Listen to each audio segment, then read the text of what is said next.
Hi, I'm Wei Min Tan, and I'm a Manhattan condo broker. And what I do is I represent investors from all over the world who are investing in Manhattan condo apartments for their asset diversification purposes. This is a brief presentation about the Manhattan property historical price trend. The opening slide, these are just some examples of our clients' apartments. The one on the left here is our client's apartment in the West Village. We got this because it's a pre-war condo, hence the walls are thicker and the ceilings are higher. And the view is amazing too. You can see there's so much blue sky, which is very rare in Manhattan. In Manhattan apartments, usually you stare at a different building and that's your view. So we rented this out in 1 week. The one in the middle here is close to Google's second campus. You see this building here? This is Google's downtown campus. Google is expanding to Hudson Square. Google's original location and still current location is in the Meatpacking District, and Google is doubling its workforce by another 8,000, and Google is building this new building here which is called St. John's Terminal, and Google is also occupying 2 more buildings in the same area. And Disney is building a brand new 20-story building in the same area. So anyway, this was booked at pre-construction. We waited for 2 years for the completion, and then we closed on it and rented it out in less than 2 weeks. This is a 2-bedroom, the one in the middle, and the one on the right here was also purchased pre-construction. We waited for 2 years for completion, and we rented it out right away. This one is close to the United Nations. It's on 51st Street, this apartment. Anyway, let's move on to the next slide. Okay, Manhattan condos price per square foot. This is what the chart shows. And the trend for Manhattan property is that it appreciates steadily over roughly 6 or 7 years, and if there's a recession, then it goes down for about 2 years, and then it goes back up for roughly another 6 or 7 years. Back in 1999, it was at $480 per square foot, and then it went up to 2008. The whole housing boom was here between roughly 2006 to 2008, where the whole US housing market went up crazily, and then the subprime mortgage crisis happened. So Manhattan was hit later than the rest of the country, and here Manhattan came down by about 15% when the rest of the country came down by 35%.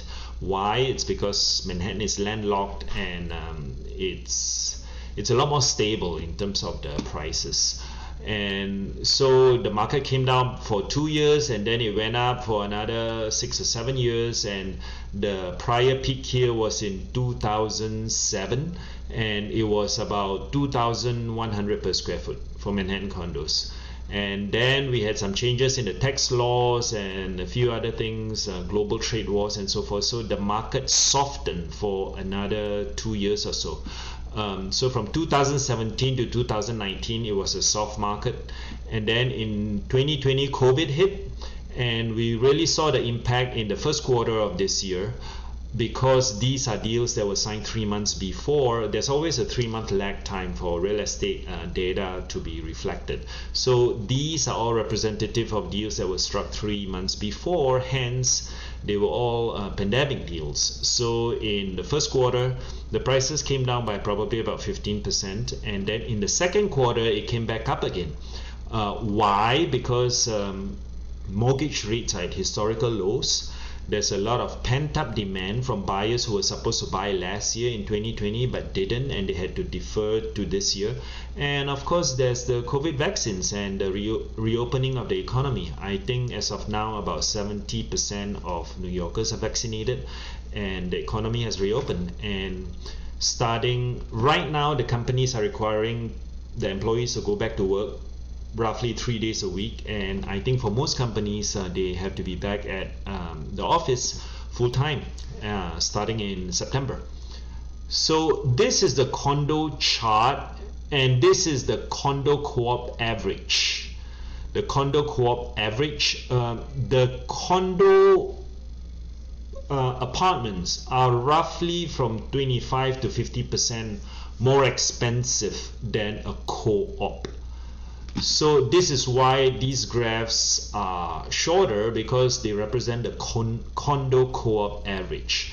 Because short answer is that the co-ops are in here also, and that's why the price per square foot is lower. But you see the same trend. It went up until like 2008, and then it came down for 2 years, great financial crisis, and then it went back up again. Then it softened from 2017 to 2019, and 2020 was the COVID year. The deals were reflected in first quarter of 2021, and then it started to recover again. So I think right now we are at the early stages of the next up wave. And this is a brief bio of myself. I started at Citigroup. I was there for about 10 years, managed a business there. I focused on Manhattan condominiums. That's where I went to school. I live in Tribeca, and I do a lot of fitness stuff. That's part of the lifestyle. So thank you for your time.